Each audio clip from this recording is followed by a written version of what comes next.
Hey, welcome back to CPAC 2022. We're here on the grounds. We're having conservative conversations with friends, and I will just tell you, I am shocked and amazed. So my young life is coming back before my eyes, and lo and behold, somebody turned up that you all need to meet. Needs no introduction, but Robert Davi, Hollywood actor, producer, director. If you've seen Goonies, I'm a huge fan of that film. It's a cult classic. Also, he was a James Bond villain. I don't know if I can trust you now. License to Kill. License to Kill. You can, because the major line of Sanchez was, loyalty is more important to me than money. There you go. So Sanchez could be trusted. That's right. Hey, everybody's got a principle that they abide by, right? So what you're doing is incredible. I want to hear about this this film you're producing. Directing. You're directing, and obviously what's going on in just kind of the larger sort of Hollywood picture, getting people who are making good films that can appeal to both sides. Walk us through that. Yeah, well, I think that's imperative. You know, Andrew Breitbart, whose 10th anniversary of his death is this year, yes, was a big proponent of culture, being able to use culture. He understood that. I understood that with him. He and I met on the USS Ronald Reagan in 2002. And, you know, the left in Hollywood, and it has, you know it in the media, you know it in the news media, they are able to capture the language. They use agitprop, which are all techniques, Marxist techniques, that come out of the, you know, it's a very interesting lesson. In Germany, during Marx's era, they understood that agitprop in the theater could create change minds. And they used this propaganda agitation. And the communists, the Marxists, they've used that in culture and everything else. The right in America they don't understand that. They don't understand how to use it in a seductive way, because that's what the left does. My daughter came home from school, Ryan, 10 years ago. She's 21 now. She said, "Dad, I'm afraid of being white." Ashamed of being white. 10 years ago. This has been happening in our culture.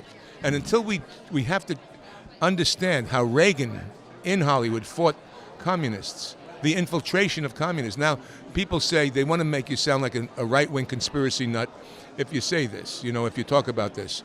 But it's so, you could see it in our language, the woke culture. The whole thing about the woke culture in terms of that. I always say, until a child is born with no male or female part and just a bottom, we know what the gender is. Exactly. And to try to feed this to kids, to try to say that race relations, this is Black History Month. How far have we come in race relations in this country, and how far backwards are we going? Right. That's exactly right. And it's all about this lack of, there was a play done recently that totally denigrated Christmas. That was, I think, in New York. The teachers put it together. Mm-hmm. They made it this woke thing. Yeah. And so religion is under attack. Christianity is under attack. It's been under attack, I believe. And I've seen it incrementally go on through the decades. I'm a little older than you are. You know what I mean? I've been in the Hollywood community for a while. And there are great people there. But we have to send messages. And this film, My Son Hunter, I didn't want to tell. Look, when they do a film that deals with Trump or Dick Cheney or somebody, they demonize it. Of course. Now, the left is going to say, "Oh, you demonize." No, we just showed you what happened here. You know what I mean? It's fact-checked. It's what it is. And when you look at what's happening in the Ukraine now, and you juxtapose that with the deals that they made in 2014 with Burisma in the Ukraine, and it gives pause. It gives big pause. It absolutely does. And I just want to go back to something that you were saying about even your daughter's own experience. You know, we have students at Liberty University. Certainly, we're a school that is open and welcoming of all students that come in. But we guide our school is guided missionally and by a confession of faith and a statement of faith. It is unapologetically Christian. But you see a lot of these students that are coming into college from high schools where this indoctrination has been going on, and they've been taught that very thing, that skin is sin. And you go back to, when you talk about race relations, going all the way back to Dr. Martin Luther King, it is about not the color of their skin, but the content of their character. So I'm seeing this with cancel culture, and what you say about the inflaming of the passions, the agitation, this whole kind of Marxist propaganda tool is absolutely right. That's exactly what's happening with critical theory. There's social engineering through the arts. They've been doing it since the 30s, 1920s and 30s. Russia at the time. Now it may be communist China with the 1,000 Talents program. And I know there's been controversy about the Harvard and Yale professors that come from China. Don't tell me they're not infiltrating in a certain way, ideology to the intelligentsia of the community. You have Bill Ayers, who is still affecting what's happening. Chase Bodine, the DA of San Francisco, was raised by Bill Ayers. He's the one that says, let criminals go. They're talking about steal $1,000 worth of stuff and there's no accountability. So this permissiveness in society, the lack of value, you know what I mean? And so the moral compass of America has been manipulated, and it's been incrementally done on purpose. Reagan fought it in Hollywood in the 40s. He was called a one-man wrecking crew of the Communist Party in Hollywood. Sterling Hayden, the actor from The Godfather, who was the cop, called him that. And they had infiltrated the agencies, the studio system, the readers of scripts, and if there was a conservative value, they would put the script aside or not show it. But if it had social justice and it had certain things that they were promoting to incrementally go, it was put forward. And the same thing happens today. Nickelodeon has Earth Day, and I'm all for the environment, Ryan. I'm all for a clean environment, but do they understand what Memorial Day is for the kids? Are they teaching us that? And the last message that Reagan gave to America, and his speech when he stepped out of office, was that the last thing he said was an informed American patriotism. He spoke vehemently about that and the need for it, because schools are not doing it anymore. And now they're distorting the truth. And have you ever heard, for instance, Black History Month? I talk about this a lot. Great. I'm all for that. Have you ever heard of William Harvey Carney? No, right? Most people haven't. William Harvey Carney is a black slave that fought for the Union, fought to free the slaves. And when his color guard that was carrying our American flag was shot down, before the flag hit the ground, he caught it and then marched with this flag. William Harvey Carney was critically wounded several times, got the flag to safety, and said, "The old flag never touched the ground, boys." William Harvey Carney.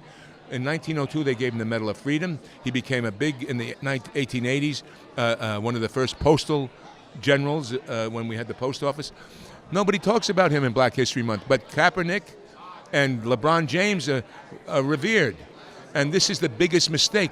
We have to do a film about William Harvey Carney. I'm not saying we don't tell the truth about what happened. Right. But we tell it in a way that doesn't separate us, but that brings us together. Yes. You know, friends of mine, I was at a thing, I was telling you off the air, during the 2008. I narrated most of that convention, by the way. I had done McCain's ads and stuff like that. And I had then said, there was a focus group that Frank Luntz had, and they were trying to equate some of the Hollywood elite, evangelicals, with radical Islam. And it's beyond me to be able to make that connection when the whole idea of our Lord was to give his life to save lives, not to take lives. And the sanctity of life, meaning that a woman's right. All right, that's a big issue nowadays, and it's still an issue. But if you're going to deny that that's not human life, and we didn't have the science then, we have the science now, how do we rectify that in a society? How do we, and does that a society, isn't there something that's at cost, that's going to cost us a moral, emotional problem by that happening? I mean, it's crazy. Yeah, absolutely.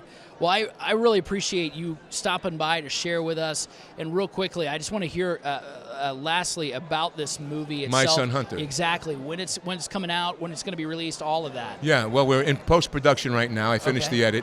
Wonderful. And it's, again, it doesn't proselytize. It doesn't demonize drug addiction. I had a son who had a bad drug addiction. I know the pain that gives a family. And I'm sure Joe Biden was in pain with that. We show the pain that Hunter Biden went through with losing his mother at an early age. The loss of his brother Beau, that pain, and for whatever justification. that may gone on. But we also then show the influence peddling about being the vice president's son and making billion-dollar deals with the Ukraine, with the Chinese. And you have to say to yourself at some point, now, the big story is, it goes on in politics all the time. It's not just Joe Biden. It's the congressmen and senators. They have this issue. This is what's happening. So this exposes it, but nobody's innocent.